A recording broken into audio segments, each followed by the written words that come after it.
കാര്യം അല്ലദീന യുഖീമൂനസ്സലാ, ഇഖാമത്തുസ്സലാത്ത്. അത് വളരെ ശ്രദ്ധിക്കേണ്ട ഒരു കാര്യമാണ്. ഇഖാമത്തുസ്സലാത്ത് എന്ന് പറഞ്ഞാൽ നമ്മൾ തോന്നുമ്പോൾ ചെയ്യണതിന് നിസ്കാരത്തിനല്ല ഇഖാമത്തുസ്സലാത്ത് എന്ന് പറയാ, സമയബന്ധിതമായി നിർവഹിക്കുക. പുരുഷന്മാരൊക്കെ പള്ളിയിൽ വന്ന് നിർവഹിക്കുക. ഇമാം അബൂ ഹനീഫയുടെ മദ്ഹബ് അനുസരിച്ച് ആദ്യത്തെ ജമാഅത്ത് മാത്രമേ ജമാഅത്തുള്ളൂ. അതിന് 27 ഇരട്ടി കൂലിയുള്ളൂ. പിന്നെ അങ്ങനെ തൊട്ടുണ്ടാക്കുന്ന ജമാഅത്തിനൊന്നും ഏതില്ല, 27 ഇരട്ടി കൂലിയില്ല. ഷാഫി മദ്ഹബിലെ മാത്രം അഭിപ്രായമാണ്. ജമാഅത്ത് ഏതേ ഉള്ളൂ, ആദ്യത്തെ അവ്വൽ ജമാഅത്ത്. അതിലെത്തണം. അതെത്താൻ വേണ്ടിയുള്ള പരിശ്രമമാണ് നടത്തേണ്ടത്.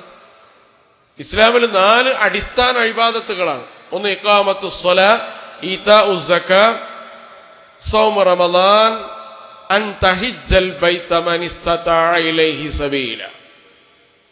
ഈ 4 3 ഇളവുകൾ ധാരാളമുണ്ട്.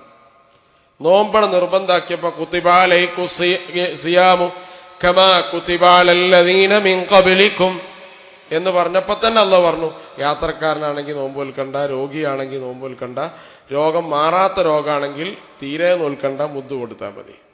ഇളവ് പറഞ്ഞിട്ടാണ് നിർബന്ധനാക്കിയത്.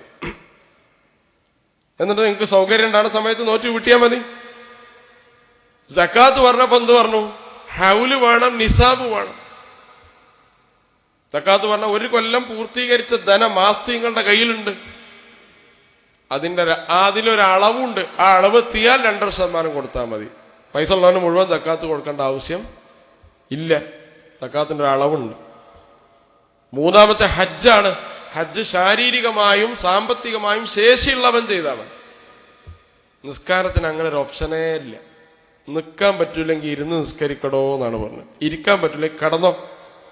കിടക്കാൻ പറ്റില്ലെങ്കിൽ കണ്ണ് മാത്രമേ ചലിപ്പിക്കൂ, കണ്ണുകൊണ്ട് നിസ്കരിക്കും.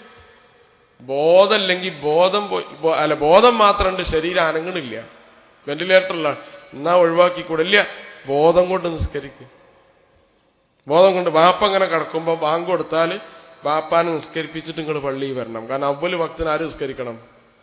വാപ്പ നിസ്കരിക്കണം. നിങ്ങളെല്ലാ കാറും കഴിഞ്ഞിട്ട് നിസ്കരിപ്പിക്കാനുള്ള ആളല്ല വാപ്പ. പള്ളിയിൽ വീട്ടിലുള്ള സ്ത്രീകളും നിസ്കരിക്കേണ്ട എന്താണ്?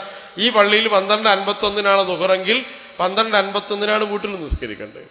അതാണ് ജമാഅത്ത് എന്ന് പറഞ്ഞാൽ. അതെല്ലാവർക്കും നമ്മൾ ആ ദുഹർ അങ്ങനെ അസറിന്റെ അടുപ്പിച്ച് നിസ്കരിക്കുക. എൻ്റെ എല്ലാ പരിപാടിയും ആ പരിപാടി ഇല്ല. ഇഖാമത്തുസ് സ്വലാത്തിൽ ആദ്യത്തെ സമയം വളരെ പ്രധാനമാണ്. അതിന് 2-മത്തെ ഭാഗമാണ് ജമാഅത്തായിട്ട് നിസ്കരിക്കുക എന്ന് പറയുന്നത്.